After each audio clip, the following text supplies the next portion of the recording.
అండి నమస్తే, నేను మనీ. ఎట్లున్నారు, బాగున్నారా? సో నేనైతే ఈరోజు యూకేలో ఉండి లండన్లో ఉండి మాట్లాడుతున్నాను అనమాట. సో నేను అసలు లండన్ ఎలా వచ్చానో నా ఇన్ఫర్మేషన్ నేను మీకు కొంచెం షేర్ చేద్దాం అనుకుంటున్నాను. ఎందుకంటే సో ఫర్దర్గా మీకేమైనా ఇన్ఫర్మేషన్ వల్ల యూజ్ ఉండొచ్చేమో అని నా చిన్న ఒపీనియన్. అంటే ఎవరైతే ఇక్కడ లండన్ వద్దామని ప్లాన్ చేసుకుంటారో వాళ్ళకి ఇలాంటి ఇన్ఫర్మేషన్ యూజ్ అవుతుందని నా ఒపీనియన్ అనమాట. ఎందుకంటే నేను లండన్ రాకముందు చాలా వీడియోస్ సెర్చ్ చేశాను అనమాట, అంటే ఇన్ఫర్మేషన్ కోసము. సో సరైన ఇన్ఫర్మేషన్ ఎవరు నాకు ఇచ్చినట్టు అనిపించలేదు. సో అందుకని నాకు తెలిసిన కొన్ని విషయాలు నేను చెప్దాం అనుకుంటున్నాను. సో ముందైతే ఛానల్ని సబ్స్క్రైబ్ చేసుకోండి, బెల్ ఐకాన్ అయితే యాక్టివేట్లో పెట్టుకోండి. నేను ఫర్దర్గా వీసాకి సంబంధించిన జాబ్కి సంబంధించిన వీడియోలన్నీ పోస్ట్ చేస్తుంటాను. సో మీరు చూసేసేయండి. ఓకే, ఫస్ట్ అయితే నేను డిపెండెంట్ వీసా మీద వచ్చాను అనమాట. మా హస్బెండ్ వచ్చేసి టైర్ 2 వీసా. టైర్ 2 అంటే జాబ్ వీసా అనమాట. జాబ్ వీసా మీద ఆయన వచ్చినాక 1 ఇయర్కి మేము వచ్చాము. ఆల్మోస్ట్ 1 ఇయర్ అంటే 11 మంత్స్ అవుతుందన్నమాట. సో లాస్ట్ ఇయర్ డిసెంబర్ 23కి తను వచ్చాడనమాట. సో మేము ఈ ఇయర్ సెప్టెంబర్ 18కి మేము వచ్చామన్నమాట. సో నేను ఇక్కడ రాకముందుకు ఎంత ప్రాసెస్ చేశాను, ఎంత స్ట్రగుల్ అయ్యాను. పిల్లలు అంటే విత్ ఫ్యామిలీతో వచ్చాము కాబట్టి పిల్లలకి ఎలాంటి సర్టిఫికేట్స్ కావాలి, ఇక్కడ స్కూల్స్కి ఎలాంటి సర్టిఫికేట్స్ అడుగుతారు, మనకి ఎలాంటి ప్రూఫ్స్ కావాలి, అవన్నీ తీసుకొని వచ్చేసరికి నాకు చాలా టైం పట్టిందనమాట. సో నేను మీకు కూడా మీ పిల్లలు కానీ మీ ఫ్యామిలీ కానీ మీరు ఇక్కడ రావాలంటే టైర్ 2 మీద డిపెండెంట్ మీద రావాలంటే మీకు ఎలాంటి ఇన్ఫర్మేషన్ కావాలని నేనైతే మీకు షూర్గా 100% నేను చెప్తానమాట.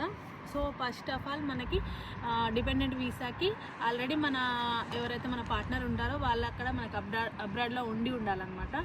సో మా హస్బెండ్ వచ్చేసి ఇక్కడే ఉన్నాడు కాబట్టి తను నాకు వీసా అప్లై చేశాడు అనమాట. So dependent visa. సో నాతో పాటు మా పిల్లలకు కూడా వచ్చిందనమాట. పిల్లలకు వచ్చేసి మా ముగ్గురికి వచ్చేసి పాస్పోర్టోస్, బర్త్ సర్టిఫికేట్స్ అండ్ ఇంకా మ్యారేజ్ సర్టిఫికేట్. పిల్లలకి వచ్చేసి పాస్పోర్ట్, బర్త్ సర్టిఫికేట్, నాకు వచ్చేసి marriage certificate and police verification clearance certificate, blood test, TB blood test. ఇక్కడ వచ్చే వాళ్ళకి కంపల్సరీగా టీబీ బ్లడ్ టెస్ట్ అనేది ఉండాలన్నమాట. So police verification, blood certificate వచ్చేసి మనకి 6 మంత్సే వ్యాలిడేషన్. సో 6 మంత్స్ కంప్లీట్ అయ్యేలోపు మనం ఆ సర్టిఫికేట్ మనకు అప్పటి వరకే పనికొస్తుంది అనమాట. సో తర్వాతకి ఫర్దర్గా పిల్లలకి స్కూల్స్ కోసం అనేసి TC and memo and bonafides and ఈ సర్టిఫికేట్స్ అయితే నేను స్కూల్ నుంచి తెచ్చుకున్నాను అనమాట. ఆ సర్టిఫికేట్స్ అయితే పిల్లలకి తీసి పెట్టుకున్నాను అనమాట.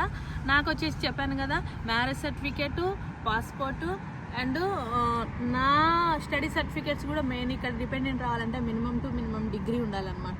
సో అవి కూడా మా హస్బెండ్ ఎప్పుడైతే వీసా అప్లికేషన్ పెట్టిండో అప్పుడు మా ఫ్యామిలీ డీటెయిల్స్ తీసుకున్నప్పుడు అప్పుడు నా ఎడ్యుకేషనల్ సర్టిఫికేట్స్ తీసుకున్నారు, మ్యారేజ్ సర్టిఫికేట్ తీసుకున్నారు, పిల్లల ఎడ్యుకేషన్ సర్టిఫికేట్స్, పిల్లల ఆధార్ కార్డ్స్ అవన్నీ కూడా అప్లోడ్ చేసుకున్నారు. సో అక్కడ మనం ఇచ్చిన ఇన్ఫర్మేషన్కి తగిన సర్టిఫికేట్స్ మనం ఇప్పుడు తీసుకోవాలన్నమాట. సర్టిఫికేట్స్ మేము ప్రొవైడ్ చేసుకున్నాం అనమాట. సో ఇంకా అక్కడి నుంచి మా హస్బెండ్ తరపుకి ఏం కావాలి అంటే పాస్పోర్ట్ జిరాక్స్ కావాలి, బీఆర్పీ జిరాక్స్ కావాలి, తనకి ఏదైతే కాస్ట్ లెటర్ ఇష్యూ చేశారో కాస్ట్ లెటర్ కావాలి, ప్లస్ వీసా అప్రూవ్ అయినది ఆ ఫామ్ కావాలి, మళ్ళీ ఎంట్రన్స్ క్లియర్ కావాలి, ఎగ్జిట్ క్లియరెన్స్ కావాలి.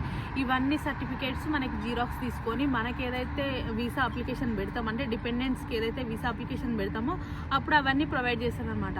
అవన్నీ కన్ఫర్మ్ చేసుకొని 1 to 15 డేస్లో అంటే 3 వీక్స్లో మనకి వీసా అనేది కన్ఫర్మ్ అవుతుంది అనమాట. మాకైతే 3 వీక్స్ పట్టలేదు, మినిమం 4 డేస్లో వచ్చేసింది అనమాట. సో అది సంగతి.